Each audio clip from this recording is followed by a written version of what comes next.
Bonsoir à toutes et à tous, bonsoir à tous les suiveurs et à tous les inconditionnels de Grégoire Amissor. Paris Saint-Germain défatina mënina mooy toog huitième de finale Ligue des Champions maudit Paris est encore renversé et quitte la Ligue des Champions. Donc Paris toog na Manchester United moo ko fekk door ko 3-1 donc door fayu donc œil pour œil, dent pour dent. Manchester United est allé s'imposer sur la pelouse du Parc des Princes ce mercredi en huitième de finale retour de la Ligue des Champions 3-1 avec un doublé de Romelu Lukaku et un penalty de Rashford contre un but de Juan Bernat. Quelle catastrophe!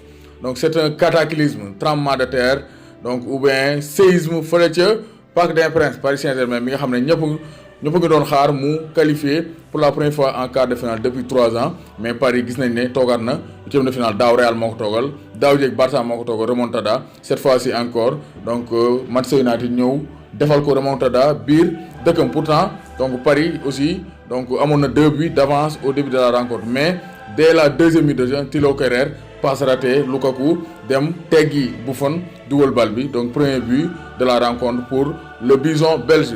Encore une fois erreur, donc Rashford dóor Buffon donc renvoyé bal bi de manière maladroite, tampé bal bi ci kaw Lukaku dugal. Donc Lukaku il a été avec un réalisme donc létal et froid. Donc moo tax Lukaku occasion yi ñu ko may donc c'était la bamboula, c'était la fête au village.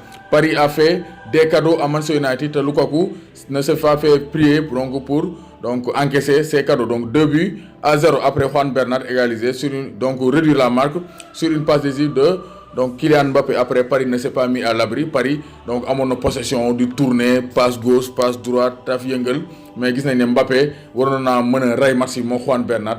Léegi ba ndratee bal yi ci nga xam ne Paris tey Man U bu ko jekkoo da koy doggali te Man U benn bit rek moo ko desoon pour qualifier te Paris bu dugaloon benn but Man U dafa waroon dugalaat ñaar. Paris nag il n'a pas réussi à marquer.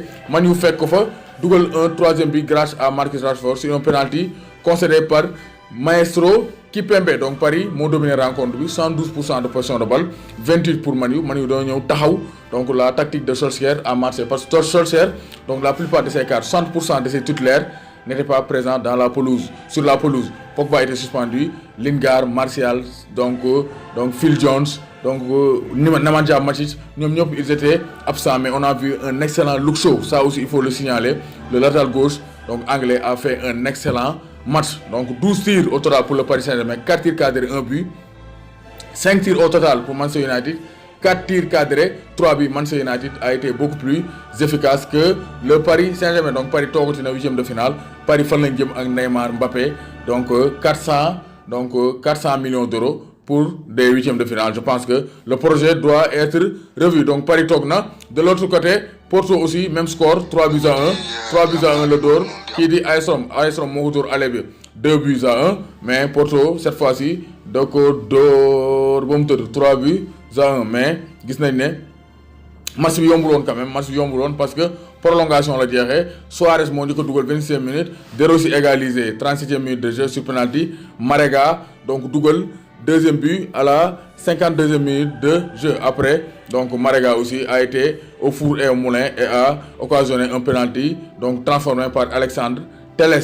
Donc Porto qualifié na pour les huitièmes de finale, pour les quarts de finale de la Ligue des Champions.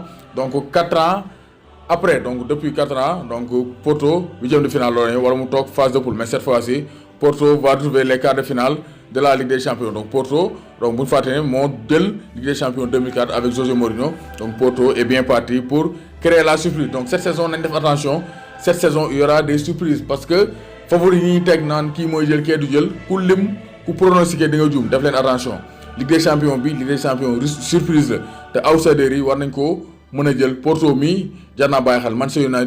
Manchester United aussi nekkoon favori toogal na Paris Saint-Germain. Donc attention, donc Ajax fekk na Real dóor ko. Donc yenn équipe yi ñëw donc Atlético boo demee Juve defal attention, Barça defal attention ci Lyon. Donc là donc vous êtes avertis, un homme averti en vaut deux. Donc je pense que les équipes donc savent à quoi s'attendre. Donc homme du match pour le match de Porto, c'est Moussa Marega, l'international malien qui a été blessé, a montré que son retour était inévitable et très très important pour les Dragons du FC Porto. Parce que le retour il a marqué et a donné une passe décisive, donc il a été l'homme du match donc du FC Porto. Côté donc Manchester United, Paris Saint-Germain, Lukaku mon homme du match parce que Lukaku a marqué 2 buts très très importants, 2 buts qui n'étaient pas évidents parce qu'il a été altruiste, donc en vrai attaquant, il a su profiter des erreurs de la défense parisienne. Donc Paris togatina, Manchester United da ko fekk ci door ko ba mu teud. Donc Paris toog na, Rome toog na. Donc on connaît les 4 premiers qualifiés pour les